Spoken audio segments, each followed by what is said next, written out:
നോമ്പെടുത്തും തിന്നാൻ പറ്റണ വിഭവങ്ങള് കണ്ടുക്കാം. നിസ്കാര പായേൽ കിട്ടണ തേൻ മധുരം കഴിച്ചിക്കാം.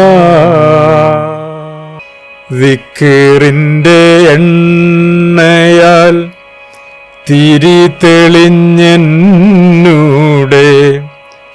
ഖൽബാം വിളക്കേ എരിഞ്ഞിടൂ നീ.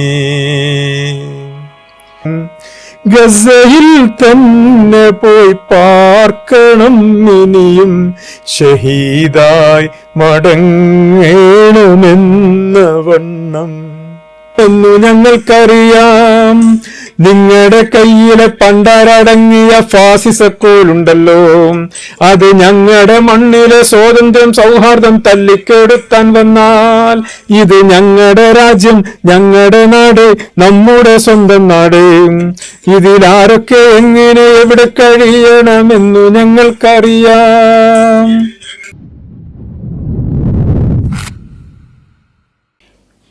മിക്സ് ടോക്കിൻ്റെ പുതിയൊരു അധ്യായത്തിലേക്ക് എല്ലാവർക്കും സ്വാഗതം. ഇന്ന് നമ്മോടൊപ്പം അറിയപ്പെടുന്ന എഴുത്തുകാരനും അതുപോലെ തന്നെ ഗാനരചയിതാവും കമ്പോസറും ഒക്കെ ആയിട്ടുള്ള ജാബിർ സുലൈം അവറുകളാണ്. നമുക്ക് സുപരിചിതനാണ് അദ്ദേഹം. ഏതായാലും നമ്മൾ അദ്ദേഹത്തെ ഈ ഒരു എപ്പിസോഡിലേക്ക് സ്വാഗതം ചെയ്യുകയാണ്. അസ്സലാമു അലൈക്കും. പിന്നെ ഇപ്പോൾ നോമ്പാണല്ലോ ഏതായാലും. അപ്പോൾ നോമ്പുമായി ബന്ധപ്പെട്ട് നിങ്ങളുടെ ഏറ്റവും വൈറലായ ഒരു പാട്ട് ഇപ്പോൾ സോഷ്യൽ മീഡിയയിലൊക്കെ കഴിഞ്ഞ ദിവസമാണ് ഞാനത് കേട്ടത്.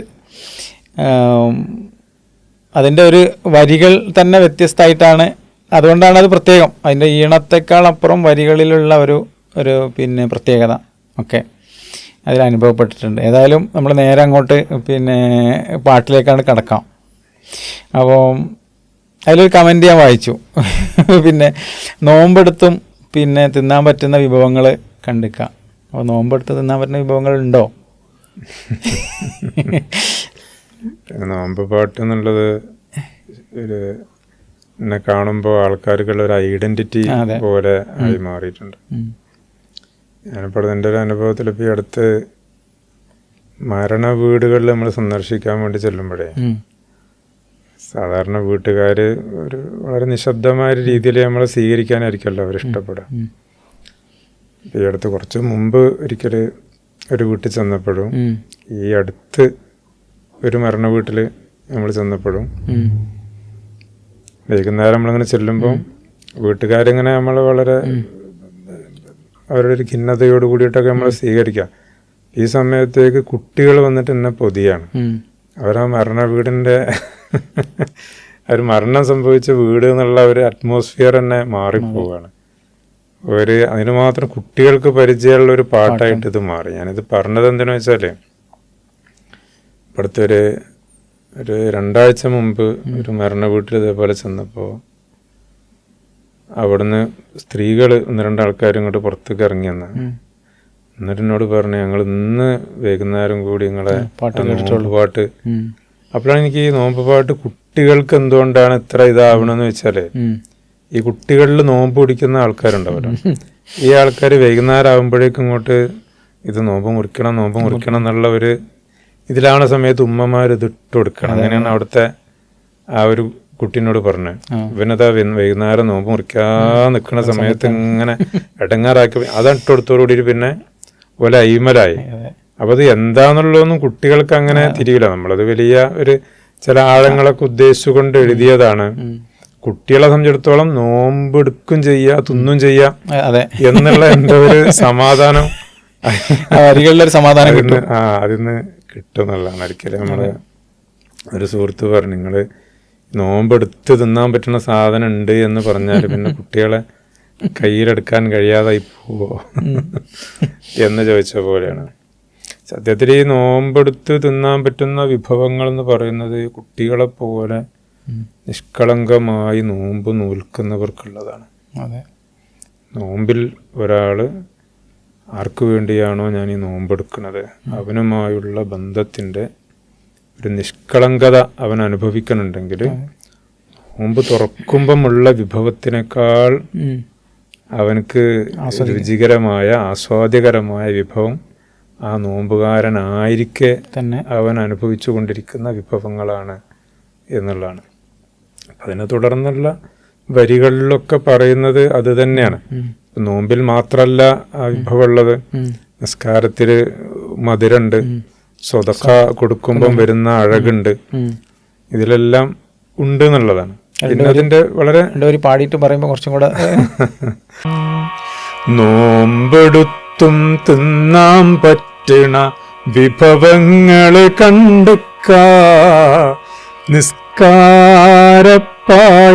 കിട്ടണ തേൻ മധുരം കഴിച്ചിക്കാം, സ്വതക്കാത്ത് കൊടുത്താൽ കൂടണ മുഞ്ചഴകില് നടന്നിക്കാം, സ്വതക്കാത്ത് കൊടുത്താൽ കൂടണ മുഞ്ചഴകില് നടന്നിക്കാം, കലിമാത്ത് തൗഹീദിൻ രുചി അതിലെല്ലാം അറിഞ്ഞിക്കാം,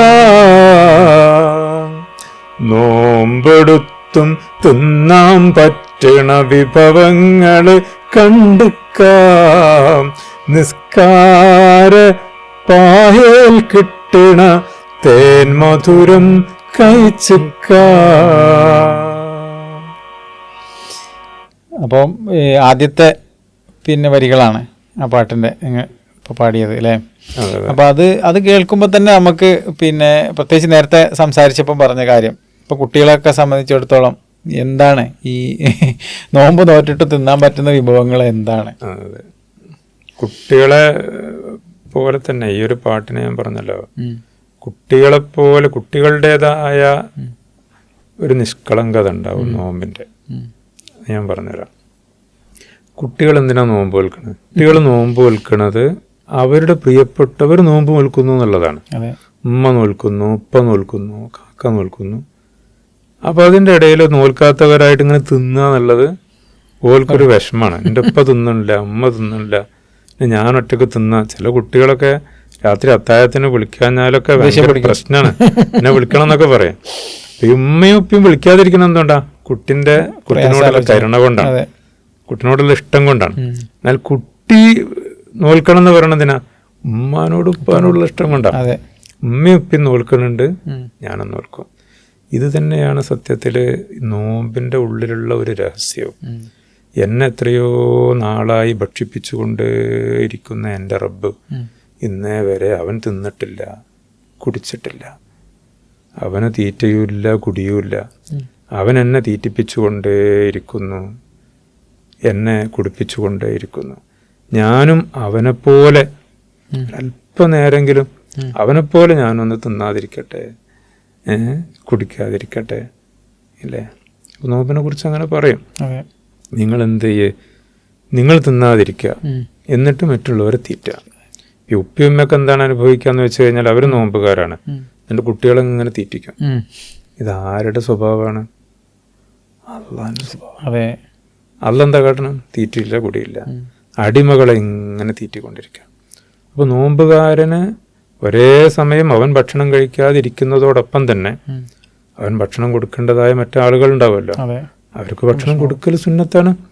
വീട്ടിലുള്ള കിളികൾ, അതുപോലെ തന്നെ പൂച്ച, അങ്ങനെ തുടങ്ങിയിട്ടുള്ള അവിടെ മറ്റ് വളർത്തു മൃഗങ്ങളൊക്കെ ഉണ്ടാവും. അതിനൊക്കെ വെള്ളം കൊടുക്കണം, ഭക്ഷണം കൊടുക്കണം. ഇതിലൊക്കെ പിന്നെ വലിയ ആനന്ദ. ഞാൻ തിന്നണ്ടല്ലോ, അവരും കൂടെ തിന്നാതിരിക്കട്ടെ എന്നല്ല, ഞാൻ തിന്നാതിരിക്കുന്നു, മറ്റുള്ളതിനെ തീറ്റുന്നു.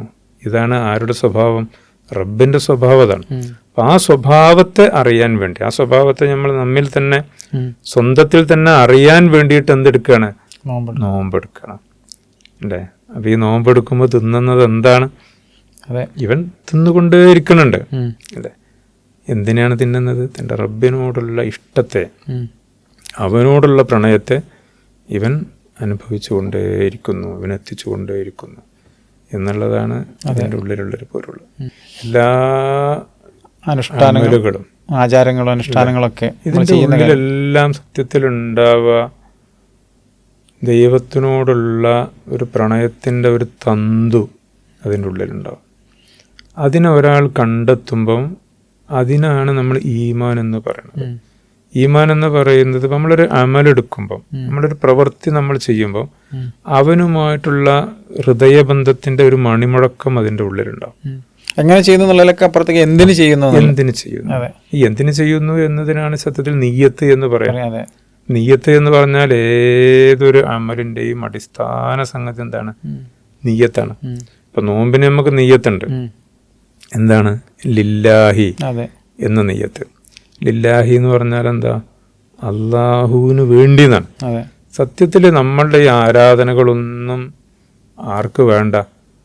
അള്ളാഹ്ക്ക് ഇതൊന്നും വേണ്ട. അവനിതിലേക്കൊന്നും ആശ്രയല്ല.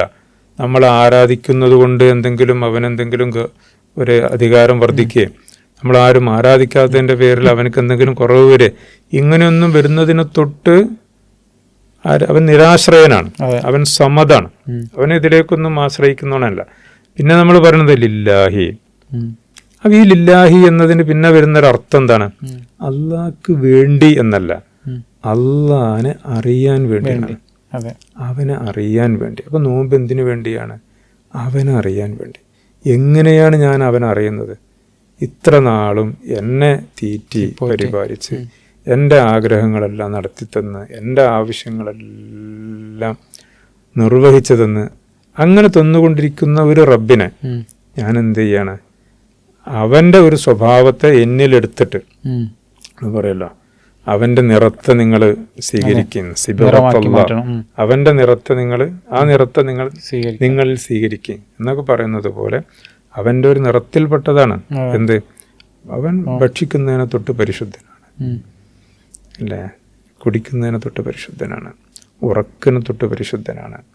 എങ്ങനെയാണ് ഈ പരിശുദ്ധൻ എന്നൊക്കെ പറയുമ്പോഴേ എന്താണെന്നറിയാം, നമ്മളിപ്പോൾ വിചാരിക്കുക എന്താ വെച്ച് കഴിഞ്ഞാൽ അവൻ അതൊന്നും അങ്ങനത്തെ ഒരു വികാരം ഇല്ലാത്ത ഒരാളാണെന്ന്. വികാരമില്ലാത്തവൻ എന്നല്ല ഈ പരിശുദ്ധിയുടെ അർത്ഥം. ഇപ്പൊ വീട്ടിൽ ഭക്ഷണം കുറവാണെങ്കിൽ ഉമ്മ പറയും, ഉമ്മക്ക് വിശക്കില്ല, നിങ്ങൾ കഴിച്ചോളി പറയും.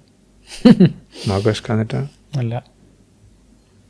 കുട്ടിക്ക് സുഖമില്ലാതെ ആശുപത്രിയിൽ കിടക്കുമ്പോൾ ഉമ്മ പറയും, നിങ്ങൾ രേഷം കിടന്നോളി, ഞാൻ നോക്കിക്കോളാം, എനിക്ക് ഉറക്കില്ല എന്നിട്ടാ. അപ്പോൾ ഒരു ഉറക്കത്തെ ഫിദയാക്കിയവരാണ്, ഉറക്കത്തെ തൻ്റെ മക്കൾക്ക് വേണ്ടി ഇഷ്ടത്തിന് വേണ്ടി വെടിഞ്ഞവരാണ്, ആഹാരത്തെ ഈ ഇഷ്ടത്തിന് വേണ്ടി വെടിഞ്ഞവരാണ്. ഞാൻ പറയണത് അള്ളാഹ്ക്ക് വിശക്കുന്നുണ്ട് ദാഹിക്കുന്നുണ്ട് എന്നല്ല. അവൻ നമ്മിങ്ങനെ ഭക്ഷിപ്പിച്ചുകൊണ്ടേ ഇരിക്കുകയും കുടിപ്പിച്ചുകൊണ്ടേ ഇരിക്കുകയും ചെയ്യുമ്പോൾ അവനാലുള്ള സ്നേഹത്താൽ നമ്മളൊന്ന് ആലോചിച്ചു പോവല്ലോ, റബ്ബേ എനക്ക് വേണ്ടേ, എനക്കൊന്ന് കുടിക്കണ്ടേ, എനക്കൊന്ന് ഇല്ലേ. സത്യത്തിൽ എന്താണ്? അടിമയോടുള്ള ഇഷ്ടം കൊണ്ട്, അടിമക്ക് വേണ്ടിയിട്ടുള്ള ഓരോ കാര്യങ്ങൾ അവൻ ഇഷ്തിയാഖോടുകൂടി, അങ്ങേയറ്റത്തെ ഇഷ്ടത്തോടു കൂടി, നമുക്കൊരു ആവശ്യം എന്നുള്ളത് അവനോട് ചോദിക്കുക എന്നുള്ളതാണ്. ആ ആവശ്യം നടത്തുക എന്നുള്ളത് അവൻ്റെ ആവേശമാണ്. നമുക്കത് ആവശ്യമാണ്, അവനക്ക് ഇത് ആവേശമാണ് ഇത് നടത്തുക എന്നുള്ളത്. കാരണം എന്നോട് ചോദിച്ചിരിക്കുന്നത് ആരാണ്? അപ്പം നമ്മളോട് ചെറിയ കുട്ടികൾ നമ്മളോട് ഓരോരോ ആവശ്യങ്ങൾ ചോദിക്കും. ആവശ്യം ചോദിക്കണോട് പിന്നെ അത് മനസ്സിൽ കിടക്കുക, അത് എഴുതിയൊക്കെ ഒന്നും വേണ്ട. രാവിലെ വീട്ടിൽ നിന്ന് പോയി കഴിഞ്ഞാൽ നമുക്ക് അറിയാം, വൈകുന്നേരം വരുമ്പോൾ ആ സാധനം ചോദിക്കും. ഇഷ്ടത്തോടു കൂടിയാണ് നമ്മളെ കൊണ്ടു കൊടുക്കുന്നത്, അല്ലേ? എത്ര അതിലേറ്റവും നല്ലത്, ഏറ്റവും കേടില്ലാത്തത്, ഇതൊക്കെ നമ്മൾ തിരഞ്ഞെടുക്കും, അല്ലേ? ഈ മാതാപിതാക്കളിലൂടെ കുട്ടികളോട് കാണിക്കപ്പെടുന്ന സ്നേഹത്തെയും ശ്രദ്ധയെയും അവൻ തന്നെ വാക്കാൽ വിളിച്ചത് എന്താ? കമാ റബ്ബയാനീന്ന. റബ്ബാകുന്നത് പോലെ, റബ്ബ് നമുക്ക് എങ്ങനെയാണോ ആയത് അതുപോലെ അതിൻ്റെ ഒരു ഉപമയാണ് മാതാപിതാക്കൾ കുട്ടികൾക്ക് എങ്ങനെയാവുന്നു എന്നുള്ളത്. ഇങ്ങനെയൊക്കെയുള്ള ഒരുപാട് വിഷയങ്ങളെ ഈ പാട്ടിൻ്റെ വരികളുടെ ഉള്ളിൽ അങ്ങനെ കിടക്കുന്നതായിട്ട് നമുക്ക് കാണാം. നമ്മൾ ഈ നെയ്യത്തിനെ കുറിച്ച് തന്നെ പറഞ്ഞല്ലോ, ആ നെയ്യത്തിനെ കുറിച്ച് പറഞ്ഞുകൊണ്ട് ഇതിൻ്റെ ഒരു രണ്ടാം ഭാഗത്തൊരു പാടുന്നുണ്ട്. ഇല്ലായിക എന്ന ഇല്ലം വിട്ട്, അല്ലേ?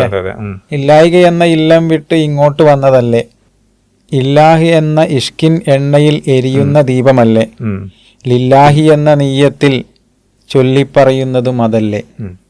നെയ്യത്തിനെ കുറിച്ച് പറഞ്ഞ എന്തിനാണ് ഈ ലില്ലാഹി എന്ന നെയ്യത്ത് എങ്ങനെയാണ് വരുന്നത് എന്നുള്ളതാണ്. സത്യത്തില് എവിടെ നോമ്പിന് മാത്രമല്ലല്ലോ ഉള്ളത് തന്നെയാണ്. ഇവിടെ നോമ്പിനെ ഞാൻ ഇതിലേക്കൊരു ഉപമവൽക്കരിച്ചു എന്ന് മാത്രമേ ഉള്ളൂ. ഏത് ഇബാദത്തിൽ ആണെങ്കിലും ഏത് കർമ്മങ്ങളിലാണെങ്കിലും അതിന്റെ നിയ്യത്തിലുണ്ടാവുന്ന സംഗതി അള്ളാഹ്ക്ക് വേണ്ടി. എന്തിന് അള്ളാഹ്ക്ക് വേണ്ടി? അവൻ എനിക്ക് വേണ്ടി ആയിരിക്കുന്നു എന്നുള്ളതാണ്. അള്ളാഹ് എനിക്ക് വേണ്ടി ആയിരിക്കുന്നു. അതുകൊണ്ട് എൻ്റെ ജീവിതത്തിലെ എല്ലാ കർമ്മങ്ങളും, എൻ്റെ ശ്വാസനിശ്വാസവും, എൻ്റെ ഇഷ്ടാനിഷ്ടങ്ങളും, എൻ്റെ തൃപ്തി അതൃപ്തികളെല്ലാം അവന് വേണ്ടി ആവുക എന്നുള്ളത് ഈ പ്രണയത്തിൻ്റെ ഒരു പരസ്പര പൂരകമായിട്ടുള്ള ഒരു സംഗതി പോലെയാണ്. അതിനെക്കുറിച്ച് പറയുന്നതിന് ഇല്ലായിക എന്ന ഇല്ലം വിട്ട് ഇങ്ങോട്ട് വന്നതല്ലേ, ഇല്ലല്ല എന്ന ഇഷ്കിന്നെണ്ണയിൽ എരിയുന്ന ദീപമല്ലേ, ലില്ലാഹി എന്ന നീയത്തിൽ ചൊല്ലിപ്പറയുന്നതും അതല്ലേ നോമ്പെടുത്തും. ഇങ്ങനെയാണ് അതിന്റെ പോക്ക്. അപ്പോ ഇല്ലായിക ഓരോ ആൾക്കും അറിയാം, ഓരോ സൃഷ്ടിയും സ്വയം അറിയുന്നുണ്ട് എനിക്കൊരു ഇല്ലായിക മുൻകഴിഞ്ഞു പോയിട്ടുണ്ട്. ഖുർആൻ ചോദിക്കുന്നുണ്ട്, ഹൽ അതാ അലൽ ഇൻസാനി ഹീനും മിനദ്ദഹരി ലം യകുൻ ശൈഅൻ മദ്കൂറ. നിന്നെക്കുറിച്ച് ഒന്നും ഓർമ്മിക്കാൻ ഇല്ലാതിരുന്ന, നിന്നെക്കുറിച്ച് പറയപ്പെടാനായി ഒന്നുമില്ലാതിരുന്ന ഒരു കാലം നിനക്ക് കഴിഞ്ഞു പോയിട്ടില്ലേ? ഞാനന്ന് മദ്കൂറായിരുന്നില്ല, ഞാനന്ന് ഓർമ്മിക്കപ്പെടുന്നവനായിരുന്നില്ല. പിന്നെ ഞാൻ ഓർമ്മിക്കപ്പെട്ടു. ആരാ ഓർമ്മിച്ച്? എൻ്റെ റബ്ബാണ് എന്നെ ഓർമ്മിക്കണം. ഈ ഓർമ്മിക്കുന്നവൻ അറബിയിൽ എന്താ പറയാ? ദാക്കിർ എന്ന് പറയും. ഞാൻ മദ്കൂർ.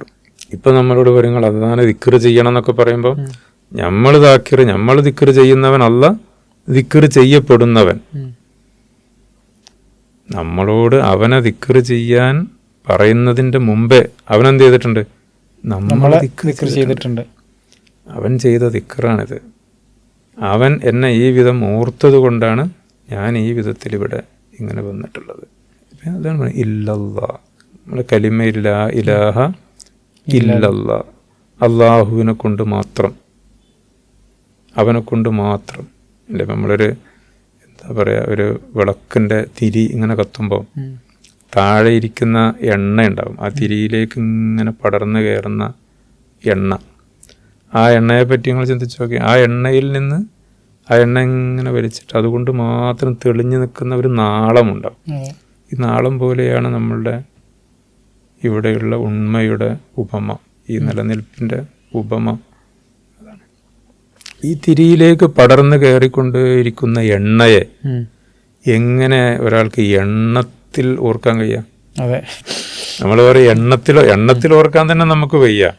എണ്ണമില്ലാതെ ഓർക്കേണ്ടവനാണ് അവൻ. കാരണം അവൻ നമ്മെ ഓർക്കുന്നത് എണ്ണം പിടിച്ചിട്ടല്ല, എണ്ണമില്ലാത്ത ഓർമ്മയാണ്. സമ എന്ന ആൽബത്തില് ഇതിനെ കുറിച്ച് പറയുന്നൊരു ചെറിയൊരു കാര്യമുണ്ട്.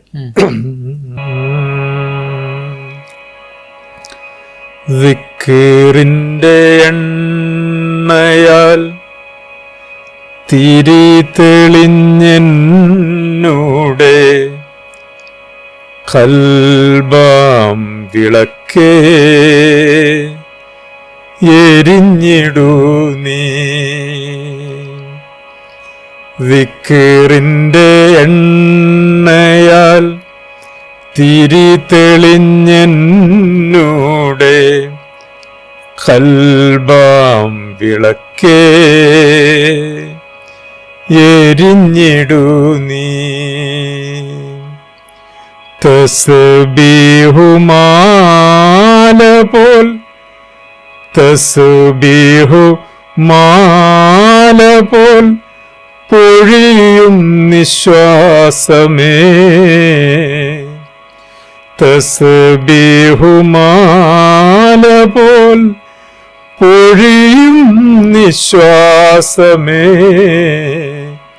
അഹദിന്റെ ഓർമ്മയായി പെയ്തിറങ്ങ് ദിക്റിന്റെ എണ്ണയാൽ തിരി തെളിഞ്ഞെന്നുടെ കൽബാം വിളക്കേ എരിഞ്ഞിടൂ നീ. സമാലുള്ള വരികൾ. അതിൽ എത്ര 10 പാട്ടോ? 10 പാട്ടുകളുണ്ട് അല്ലേ? എല്ലാം ഒരു സൂഫി ടച്ചുള്ള പാട്ടുകളാണ്. സമയെ പറ്റിയിട്ടാണ് പറയുന്നത് വെച്ച് കഴിഞ്ഞാൽ അതൊരു ലയനത്തിന്റെ പാട്ടുകളാണ് അതിലുള്ള. സമ എന്നുള്ള വാക്കിന്റെ അർത്ഥം, സമ എന്നുള്ള പാട്ടിന്റെ അർത്ഥം കേൾപ്പിക്കപ്പെടുന്നത് എന്നുള്ളൊരർത്ഥത്തിലാണ്. സം എന്നുള്ള ഒരു വാക്കിന് കേൾപ്പിക്കപ്പെടുന്നത് എന്നുള്ള ഒരു സാങ്കേതികമായിട്ട് തന്നെ ഇങ്ങനെ എന്താ പറയുക, അതിൽ സമ എന്ന് പറയുമ്പോൾ അതിൽ പാടുന്നവനില്ല എന്നല്ല, കേൾക്കുന്നവനേ ഉള്ളൂ. ഞാൻ പാടുമ്പോൾ ഞാൻ പാടുന്നവനല്ല, ഞാനും കേൾക്കുന്നവനാണ്, നിങ്ങളും കേൾക്കുന്ന. അതൊരു വലിയൊരു അനുഭൂതി ഉള്ളതായിട്ട് ദാസ് മാഷ് അതിനെ കുറിച്ച് പറഞ്ഞിട്ടുണ്ടല്ലോ അല്ലേ? മാഷുമായി ബന്ധപ്പെട്ട് എൻ്റെ ഒരു ബന്ധത്തിന്റെ സംഗതികളൊക്കെ ഉണ്ടായിരുന്നത് ഈ ഒരു ആൽബവുമായി ബന്ധപ്പെട്ട സംഗതി. മാഷ് എപ്പോഴും അത് കേൾക്കാൻ ആഗ്രഹിച്ചിരുന്നു എന്നൊക്കെ പറഞ്ഞു കേട്ടിട്ടുണ്ട്. അതെ. പിന്നെ എത്രത്തോളം വെച്ചുകഴിഞ്ഞാല് മരണ സന്ദർഭത്തിൽ എനിക്കിത് കേൾക്കണം. എൻ്റെ മരണം എന്നോട് പറയും, സാധാരണ നിങ്ങള് മുസ്ലിങ്ങളൊക്കെ മരണസമയത്ത് യാസീൻ കേൾക്കണം എന്നല്ലേ പറയല്, എനിക്ക് മരണസമയത്ത് ഈ പാട്ട് കേൾക്കണം. അങ്ങനെ എന്നിട്ട് മാഷിയുടെ മകന് മനീഷ് ഒക്കെ അതിനെ എൻഡോസ് ചെയ്തുകൊണ്ട് പറയായിരുന്നു. അച്ഛനെ ലാസ്റ്റ് വീട്ടിൽ നിന്ന് പിന്നെ അസുഖമായിട്ട് മെഡിക്കൽ കോളേജിലേക്ക് കൊണ്ടുപോകുന്ന സമയത്ത് വരെ ആ പാട്ട് കേൾക്കാൻ വേണ്ടിയിട്ട് അതിൻ്റെ ആ സ്പീക്കറും ഇതും കൊണ്ടുപോകണമെന്ന് വാശി പിടിച്ചിരുന്നു. ഞങ്ങള് എൻ്റെ നിർബന്ധപൂർവം ഒഴിവാക്കിയതാണ്. അച്ഛന് അവര് ഒരു കുറഞ്ഞ ഇതുകൊണ്ട് തന്നെ. ദസ്മാഷ് പിന്നെ ഒരുപാട് 10-20 പുസ്തകങ്ങളൊക്കെ എഴുതിയ, പിന്നെ ഒരുപാട് പുസ്തകങ്ങൾ എഴുതി, ഒരുപാട് പിന്നെ അടിയന്തരാവസ്ഥ കാലത്തൊക്കെ ഒരുപാട് ജയിലിലൊക്കെ ഇടുന്ന ആളാണല്ലോ അദ്ദേഹത്തെ. പിന്നെ അവസാന കാലഘട്ടത്തിൽ പിന്നീട് ഈ ഒരു തലത്തിലേക്ക് അദ്ദേഹം മാറി. താവോ അതുപോലെ തന്നെ കാഴ്ചപ്പാടിലേക്കൊക്കെ മാറിയിട്ടുണ്ട്. നല്ല കഥകളും ആ വിധത്തിലുള്ള രചനകളും അങ്ങനെയുള്ളൊരു ജീവിതവും ആ നിലക്കുള്ള ഒരുപാട് ശിഷ്യന്മാരും ഒക്കെ ആയിട്ടുള്ളൊരു അവസ്ഥയിലായിരുന്നു ഉണ്ടായിരുന്നത്. അല്ല, അപ്പോൾ നമ്മൾ പറഞ്ഞത് ആ പിന്നെ പാട്ടിനെ കുറിച്ച് സമ, പിന്നെ അതുപോലെ തന്നെ പിന്നെ അതിനുശേഷം ഈ നോമ്പ് പാട്ടല്ലാതെ തന്നെ പിന്നെ ഫലസ്തീനുമായി ബന്ധപ്പെട്ട്, അതുപോലെ തന്നെ പിന്നെ NRC-CAA സമയത്ത് പിന്നെ ഫാസിസക്കോല്, അതൊക്കെ നല്ല ഹിറ്റായ പാട്ടുകളാണ്.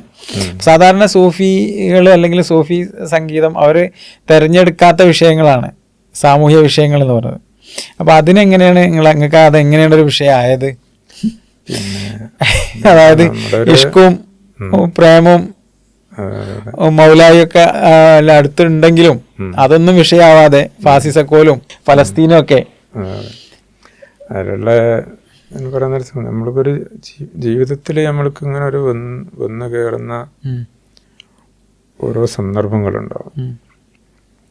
ഈ സന്ദർഭങ്ങളിൽ ആണ് ഒരു സൂഫി എന്നല്ല ഏതൊരാളും ആ സന്ദർഭങ്ങളെയാണ് തൻ്റെ ശ്വാസമായിട്ട് എടുക്കുന്നത്. നമ്മൾക്ക് ഈ സൂഫി തരീഖകളിൽ ബൈഅത്ത് ചെയ്ത ആളുകൾക്കൊക്കെ അൻഫാസിൻ്റെ ദിക്കറുണ്ടാവും. അൻഫാസിൻ്റെ ദിക്കർ എന്ന് പറഞ്ഞാൽ ഓരോ ശ്വാസത്തിലും എടുത്തുകൊണ്ടിരിക്കുന്ന ഒരു ദിക്കറുണ്ടാവും. ഓരോ ശ്വാസത്തിലും റബ്ബിനെ അറിഞ്ഞുകൊണ്ടിരിക്കുന്ന ഒരു ദിക്കർ. അപ്പോൾ അതിനെന്ന് പറഞ്ഞു കഴിഞ്ഞാൽ ഇപ്പം ആ ദിക്കർ എന്ന് പറഞ്ഞത് അല്ലാ അല്ലാ അല്ലാ എന്നുള്ള ഒരു ശബ്ദമല്ല, അത് താൻ അനുഭവിക്കുന്ന സാഹചര്യത്തിൽ നിന്ന് അതെടുക്കുന്ന ദിക്കറിലുണ്ടാകുന്ന അല്ലാ, അത് ഓരോ വിധത്തിലുള്ള ഇസ്മുകളായിട്ടാണ് ആ അള്ളാഹ് ഉണ്ടാവും. അള്ളാഹ് എന്ന് പറഞ്ഞത് ഇപ്പോൾ റഹീം എന്നുള്ളത് കാരുണ്യവാനുള്ളത് അള്ളാഹിൻ്റെ ഒരു ഇസ്മാണ്. ജമാൽ അങ്ങേയറ്റം സൗന്ദര്യവും വിശേഷങ്ങൾ ഒരുപാടുണ്ട്. അതുപോലെ തന്നെ അള്ളാഹ്ക്കുള്ള ഇസ്മുകളാണ്. ജലാൽ എന്ന് പറയുന്ന ഇസ്മുണ്ട്, അവൻ അങ്ങേയറ്റം ഗൗരവമുള്ളവനാണ്. അതുപോലെ തന്നെ മുൻതഖിം എന്നുള്ള ജബ്ബാർ എന്നുള്ള ഇസ്മുണ്ട്. ഇതൊക്കെ അവന്റെ ഇസ്മുകൾ തന്നെയാണ്. അപ്പൊ ഈ ഒരു ശ്വാസത്തെ നമ്മുടെ ശ്വാസത്തിൽ എന്താണുള്ളത്? അള്ളാഹ് തന്നെയാണുള്ളത്. അള്ളാഹ് എന്നുള്ള ശ്വാസം തന്നെയാണ്. പക്ഷെ ആ അള്ളാഹ് ആരല്ല, അവനങ്ങനെ എപ്പോഴും ഇങ്ങനെ ഒരു പ്രണയോന്മുഖനായി അങ്ങനെ ഒരു ഇരിക്കുന്ന സ്മാളുകളെല്ലാം ഉൾക്കൊണ്ടാണ്. ഓരോ എല്ലാവിധ ഭാവങ്ങളും ഉൾക്കൊണ്ട ആളാണ്. ഓരോ സമയത്തും അത് അതിൻ്റെതായ ഇസ്മോട് കൂടിയിട്ടാണ് ഒരാളിൽ അത് ലഭിക്കുക. ചരിത്രത്തിൽ തന്നെ നമ്മൾ നോക്കിക്കഴിഞ്ഞാൽ സ്വാതന്ത്ര്യ സമരഘട്ടത്തിലാണെങ്കിലും അതിനു മുമ്പ് നടന്നിട്ടുള്ള പോർച്ചുഗീസുകാർക്കും ഇവർക്കൊക്കെ എതിരിലുള്ള സമര ഇതിലൊക്കെ തന്നെ ഈ സൂഫി ഇതിലുള്ള വലിയ പങ്കുണ്ട്. മമ്പറും തങ്ങന്മാര് അവര് സ്വാതന്ത്ര്യ സമര സമയത്തൊക്കെ അവരുടെ പങ്ക്, ഒടിയങ്കോട് ഉമർ ഖാദി എന്നതുപോലെ തന്നെ ഇവർക്ക് മറ്റേ നമ്മളവര് ടിപ്പു സുൽത്താന്റെ ചരിത്രത്തിൽ ടിപ്പു സുൽത്താനാണെങ്കിലും അവരുടെ ഉപ്പയാണെങ്കിലും അവരൊക്കെ സൂഫി ആളുകളാണ്. ആ പോർച്ചുഗീസ് ഒരുപാട് പിന്നെ രചനാത്മകമായിട്ടും അതുപോലെ തന്നെ പിന്നെ സാമൂഹ്യപരമായിട്ടും അവര് ഒരുപാട് പിന്നെ പങ്കുവച്ചിട്ടുള്ള ആളുകളാണല്ലോ. നമ്മളിപ്പം അതിനൊന്നും അനുകരിക്കല്ല ചെയ്യുന്നത്. നമ്മൾക്കിപ്പം അവരൊക്കെ അങ്ങനെ ആയിരുന്നുകൊണ്ട് ഞാനും ഇങ്ങനെ ആവണം എന്നുള്ള നിലക്ക് അങ്ങനെ ചെയ്യണതല്ല. ഇത് നമ്മളെ സ്വാധീനിക്കുന്നുണ്ട്. ഇത് ആ വിധത്തിലുള്ള ഒരു മാറ്റം നമ്മിൽ അത് വരുത്തുന്നുണ്ട്. ഞാൻ ചിലപ്പം പറയുമ്പോൾ എനിക്ക് തോന്നുന്നത് ഒരു കുറിപ്പിലുണ്ടെന്ന് തോന്നുന്നത്, നമ്മളിങ്ങനെ കണ്ണുകളടച്ച് ധ്യാനിച്ച് ആ ധ്യാനത്തിൻ്റെ ഏതോ ഒരു ഏകാന്തതയിൽ നമ്മുടെ ഉള്ളിൽ തെളിയുന്ന ഒരു വെളിച്ചത്തെ നമ്മൾ നൂറ് മുഹമ്മദ് എന്ന് വിളിക്കുന്നുണ്ടെങ്കിൽ, ഇതുപോലെ തന്നെ ഒരു അനീതി കാണുന്ന സന്ദർഭത്തിൽ, ഒരു മർദ്ദിതർക്ക് വേണ്ടിയിട്ട് നിലകൊള്ളുന്ന സമയത്ത്, അവർക്ക് വേണ്ടി പോരാടേണ്ടി വരുന്ന സമയത്ത് നമ്മളുടെ കൈകളിലുള്ള ആയുധം അത് തിളങ്ങുമ്പോൾ കാണുന്ന ആ തിളക്കത്തിൽ കാണുന്ന വെളിച്ചവും എന്തുതന്നെയാണ്? നൂറ് മുഹമ്മദ് തന്നെയാണ്. രണ്ടും ഒന്ന് തന്നെയാണ്. നമ്മളിതിൻ്റെ രണ്ട് പാട്ടുകൾ അടുപ്പിച്ച് വന്നതിൻ്റെ ഇത് പറയാണ് ഞാൻ. നമ്മൾ ഈ റബീഉൽ അവ്വലിന്റെ സമയത്തായിട്ട് എഴുതിയൊരു പാട്ടുണ്ടായിരുന്നു.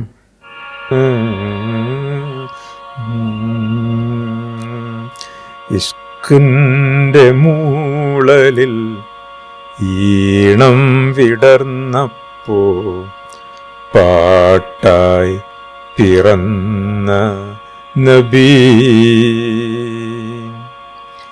ഇഷ്കിന്റെ മൂളലിൽ ഈണം വിടർന്നപ്പോ പാട്ടായി പിറന്ന നബി. ഇടറിയ പാദങ്ങൾ ഇരുളിലലഞ്ഞപ്പോൾ കൂട്ടായി തെളിഞ്ഞു നബി. കൂട്ടായി തെളിഞ്ഞു നബി. ഇതേപോലെ തന്നെയാണ് ഈ പാട്ടിനെ കുറിച്ച് തന്നെയുള്ള ഒരു രചനയാണ് ഫലസ്തീനെ കുറിച്ചിട്ടുള്ള വരികളിലും വരുന്നത്. ഇവിടെ പാട്ടായി പിറന്നു വന്ന നബിയെ കുറിച്ച് പറയുന്നതിന്റെ തന്നെ തുടർച്ച എന്നൊക്കെ വേണമെങ്കിൽ അത് നമുക്ക് കാണാം.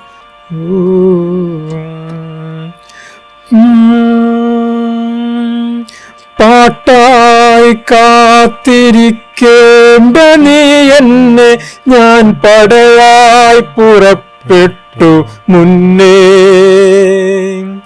പകലിരവില്ലാതെ ക്രൂരത പെയ്യും ഫലസ്തീനിലേക്കായി തന്നെ. ഇതാണ് രണ്ടും തമ്മിലുള്ള, രണ്ടും പാട്ട് തന്നെയാണ്. ഒന്ന് പാട്ടായി പിറന്നു വരുന്ന നബിയെ കുറിച്ചാണെങ്കിൽ, മറ്റൊന്ന് നീ എന്നെ ഒരു പാട്ടുപോലെ കാത്തിരിക്കല്ലേ.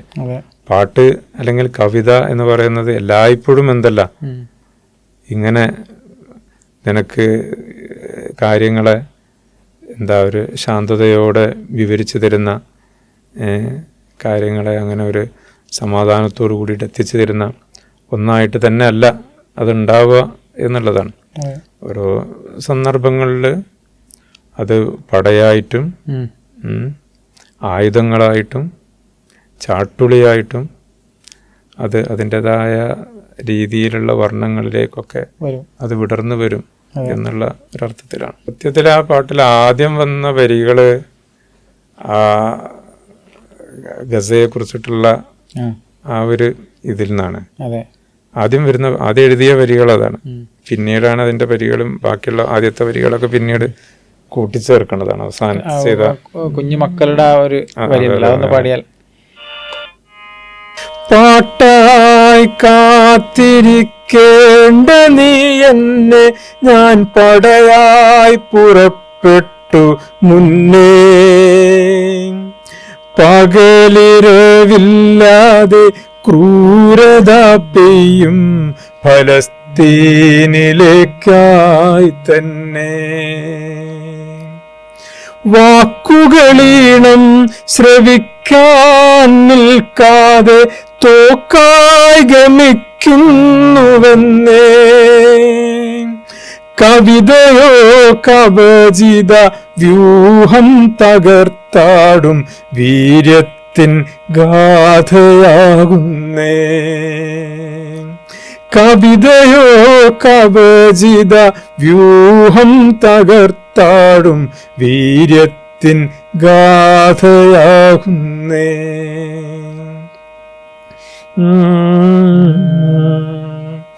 ഒരു കുഞ്ഞുമോളുടെ ചിതറിയ ചിരിവാരി മലക്കുകൾ റബ്ബിന്റെ മുമ്പിൽ വന്നു. ഒരു കുഞ്ഞുമോളുടെ ചിതറിയ ചിരിവാരി മലക്കുകൾ റബ്ബിന്റെ മുമ്പിൽ വന്നു. അരുവികളൊഴുകുന്ന ആരാമങ്ങൾ തോറും അവളെയും കൊണ്ടവർ നടന്നു.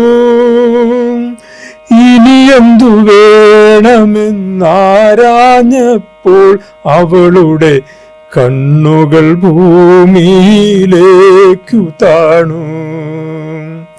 ഗസയിൽ തന്നെ പോയി പാർക്കണം ഇനിയും, ഷഹീദായി മടങ്ങണമെന്ന വണ്ണം.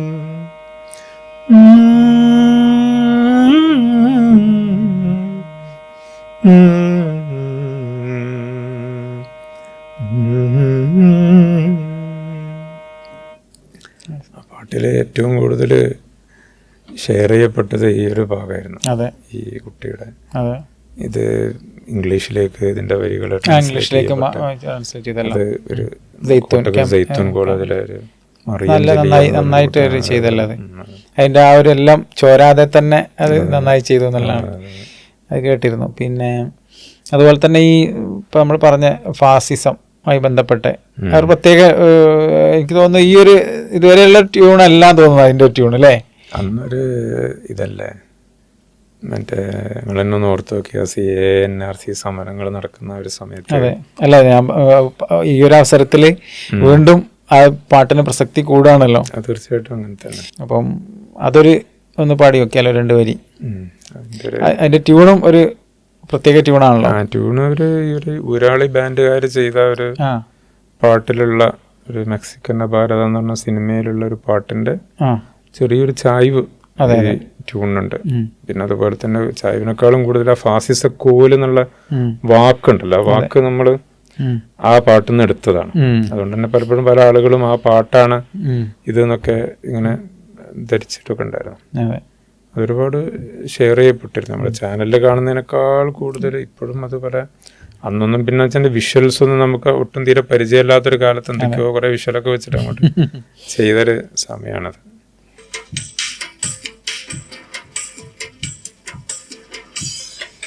ആദ്യം മുതൽ ഇടണോ? ഞാനിങ്ങനെ പഠിപ്പിക്കാം. നിങ്ങളുടെ കയ്യിലെ പണ്ടാരടങ്ങിയ ഫാസിസക്കോലുണ്ടല്ലോ, അത് ഞങ്ങളുടെ മണ്ണിലെ സ്വാതന്ത്ര്യം സൗഹാർദ്ദം തല്ലിക്കെടുത്താൻ വന്നാൽ. നിങ്ങളുടെ കയ്യിലെ പണ്ടാരടങ്ങിയ ഫാസിസക്കോലുണ്ടല്ലോ, അത് ഞങ്ങളുടെ മണ്ണിലെ സ്വാതന്ത്ര്യം സൗഹാർദ്ദം തല്ലിക്കെടുത്താൻ വന്നാൽ. ഇത് ഞങ്ങളുടെ രാജ്യം, ഞങ്ങളുടെ നാട്, നമ്മുടെ സ്വന്തം നാട്. ഇതിലാരൊക്കെ എങ്ങനെ എവിടെ കഴിയണമെന്നു ഞങ്ങൾക്കറിയാം. ഇത് ഞങ്ങളുടെ രാജ്യം, ഞങ്ങളുടെ നാട്, ഞങ്ങളുടെ സ്വന്തം നാട്. ഇതിലാരൊക്കെ എങ്ങനെ എവിടെ കഴിയണമെന്നു നമ്മൾക്കറിയാം. നിങ്ങളുടെ കയ്യിലെ പണ്ടാരടങ്ങിയ ഫാസിസക്കോലുണ്ടല്ലോ, അത് ഞങ്ങളുടെ മണ്ണിലെ സ്വാതന്ത്ര്യം സൗഹാർദ്ദം തല്ലിക്കെടുത്താൻ വന്നാൽ നമ്മുടെ സ്വാതന്ത്ര്യ സൗഹാർദ്ദ പൂങ്കാവനം ഇതിലെങ്ങനെ പൂക്കണം, എങ്ങനെ കായ്ക്കണമെന്നു നമ്മൾക്കറിയാം.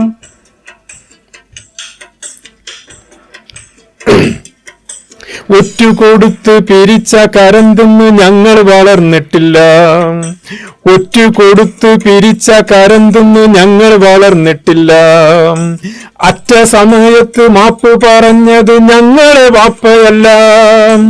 ഒറ്റുകൊടുത്ത് പിരിച്ച കരന്തെന്ന് ഞങ്ങൾ വളർന്നിട്ടില്ല. അറ്റ സമയത്ത് മാപ്പ് പറഞ്ഞത് ഞങ്ങളുടെ വാപ്പയല്ല. ഇത് നമ്മുടെ രാജ്യം, ഞങ്ങളുടെ നാട്, നമ്മുടെ സ്വന്തം നാട്.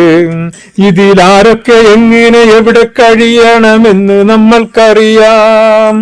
നിങ്ങളുടെ കയ്യിലെ പണ്ടാരടങ്ങിയ ഫാസിസക്കോലുണ്ടല്ലോ, അത് ഞങ്ങളുടെ മണ്ണിലെ സ്വാതന്ത്ര്യം സൗഹാർദ്ദം തല്ലിക്കെടുത്താൻ വന്നാൽ ഇത് നമ്മുടെ രാജ്യം, ഞങ്ങളുടെ നാട്, നമ്മുടെ സ്വന്തം നാട്. ഇതിലാരൊക്കെ എങ്ങനെ എവിടെ കഴിയണമെന്നു നമ്മൾക്കറിയാം.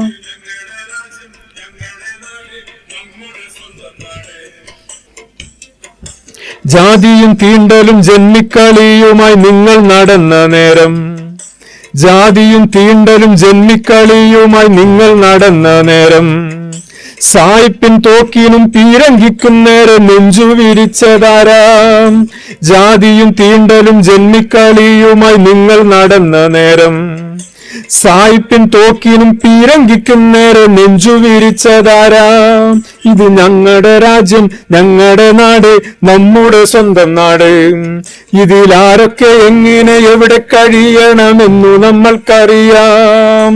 നിങ്ങളുടെ കയ്യിലെ പണ്ടാരടങ്ങിയ ഫാസിസക്കോലുണ്ടല്ലോ, അത് ഞങ്ങളുടെ മണ്ണിലെ സ്വാതന്ത്ര്യം സൗഹാർദ്ദം തല്ലിക്കെടുത്താൻ വന്നാൽ ഇത് ഞങ്ങളുടെ നാട്, ഞങ്ങളുടെ സ്വാതന്ത്ര്യ സൗഹാർദ്ദ പൂങ്കാവനം.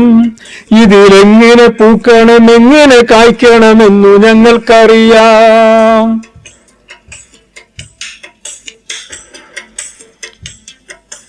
രാഷ്ട്രപിതാവിൻ നെഞ്ചു തകർത്തവർ നിങ്ങൾക്കു വീരനല്ലേ. രാഷ്ട്രപിതാവിൻ നെഞ്ചു തകർക്കവർ നിങ്ങൾക്കു വീരനല്ലേ. രാഷ്ട്രപതാകയിൽ മൂവർണ്ണം നിങ്ങൾക്ക് ശകുനപ്പിഴയുമല്ലേ. രാഷ്ട്രപിതാവിൻ നെഞ്ചു തകർത്തവർ നിങ്ങൾക്കു വീരനല്ലേ.